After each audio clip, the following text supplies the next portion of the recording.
In the year 2000, when Swami started the Gram Seva, Swami had called all of us to the Bhajan Mandir, and I can never forget that particular instance where Bhagwan was very emotional. He was in tears. And I felt that day when the Gram Seva started, that when the Lord's tear falls on the ground, the scriptures say it became Rudraksha, which is, a succor giving, a protecting tree, which gives us that fruit which all the great sages wear across their bodies for protection. I said, really, this was that the drop of tear which fell from Bhagwan's eyes is for the last 14 years, for the past 12 years, is giving succor to lakhs and lakhs of people in the whole of Anandpur district.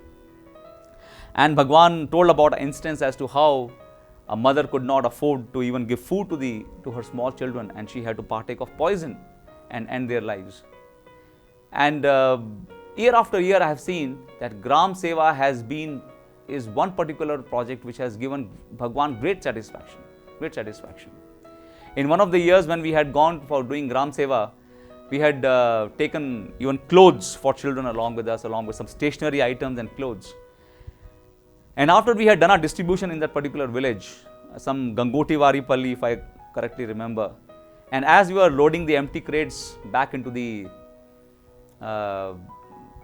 trucks, suddenly we heard the cries of Swami's clothes, and we, when we looked back and we realized that all the small children had worn the clothes given to them and holding laddus in their hands with new clothes, adorned with new clothes. They were all waving frantically at us, Swami's clothes, Sai Ram, Sai Ram.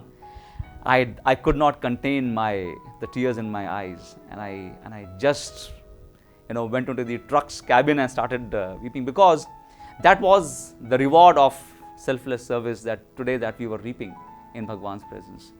And after this 2002, Swami told some of us to do a presentation on the experiences of Gram Seva.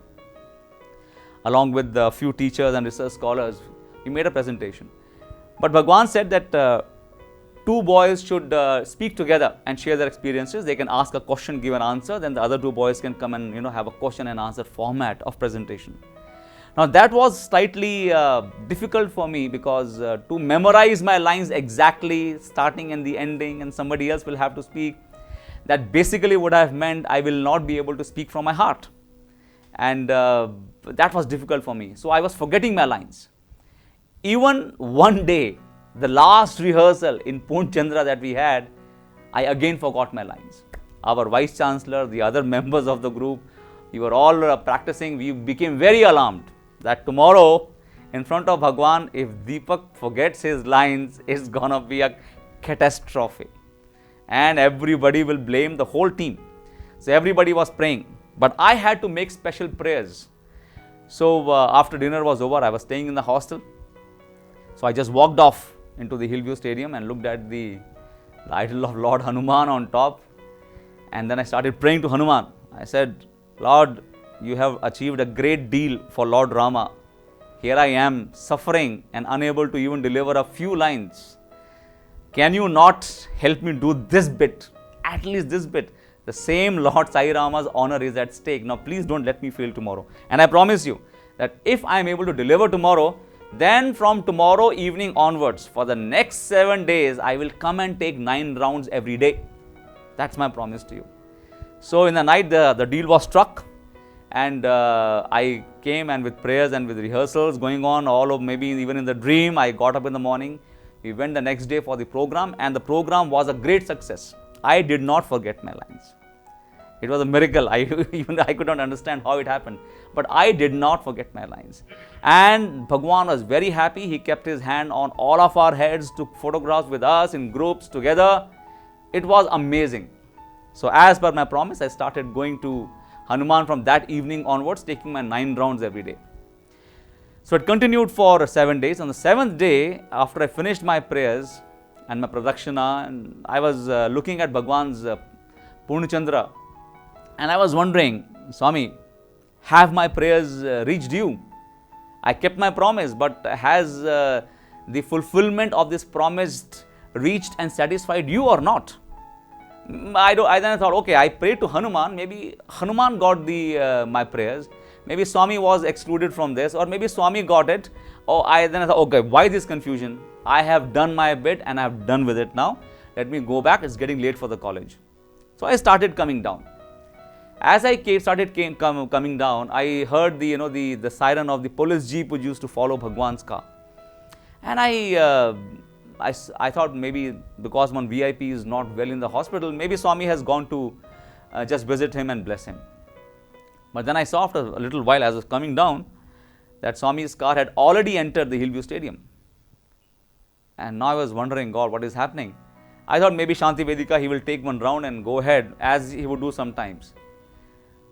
But finally when I came down near where statue of Shiva is there, I saw that Swami's car is actually coming uphill. And I have nowhere to escape now. When the college would start around 8 o'clock that time, around 8:10 the classes would start. And by 7:30 I was here in my tracksuit, nowhere, with nobody else around, in the middle of the Hillview Stadium, and doing what? Maybe Swami will question me. So I was scared, because that time Swami was conversing with us every day, and that fear was there. If we make Swami unhappy, that the greatest fear of God which I have had is, if he stops giving his love to me, what will happen? So anyway, I had no escape. So I stood in one corner trying to hide myself, and Swami's car came, and I was somewhere here, and Swami's car slowly stopped. And now my heart started beating more heavily, and I was wondering, oh God, maybe he's going to scold me for, being here at this time. Now Swami's car came, and the door, the windshield slowly went down. I could see Swami's stern face. That was even worse. And Swami pointed like this and said, come here. Now this was too much. I was feeling, God, my heart's going to bounce out of my body. So with having no choice, I just went to Bhagwan, and I just folded my hands, ready for forgiveness as usual. And Bhagwan asked strictly in Hindi, "Idhar kya karta hai? What are you doing here at this time?" In the moments of distress, truth comes out. And the truth came out. I said, Swami, I came for doing pradakshina to Lord Hanuman. And suddenly Swami's face and his expression totally changed, that of happiness and joy. And he raised his hand and said, very, very, very happy. I was thinking I was moving towards, some kind of a distress situation, and here I was coming out of it with a lot of joy and happiness on my face. And Swami put the windshield up, and the car went ahead. And behind statue of Krishna, as we know, there's some place, and I thought probably Swami will go up to Hanuman and come back. But Swami from there itself, from behind Krishna, came back, and then he went back to the ashram. I was wondering what happened. So that day evening, Swami came to the interview room, and then he had with him some elders, and then he called 4-5 of us research scholars, and he spoke about something about the convocation function and things like those with the elders. And then suddenly looked towards me and said, "Hey, you Deepak, do you like Hanuman?" I said, "Yes, Swami, I like Hanuman. What is there to question about that?" I was thinking in my mind. And he said, "Come here. And he waved his hand, and came a chain and a pendant of Lord Hanuman, an exact replica of the Hanuman on the hilltop. And then he said, "Keep this and wear this all the time." Now the replica of the same Hanuman which was given to me and the morning's episode now clicked in my mind. As the question that I was asking Swami was, "Swami, I have made this prayer to Hanuman, but has it reached you or Hanuman or somebody else?" And the answer came very clearly to me that yes, Swami is the Sarva Devata Sarupa Sampanna Purna Avatar. That he is the embodiment of all gods and goddesses, the Purna Avatar, who accepts all the prayers from all of us if they come out from a sincere heart.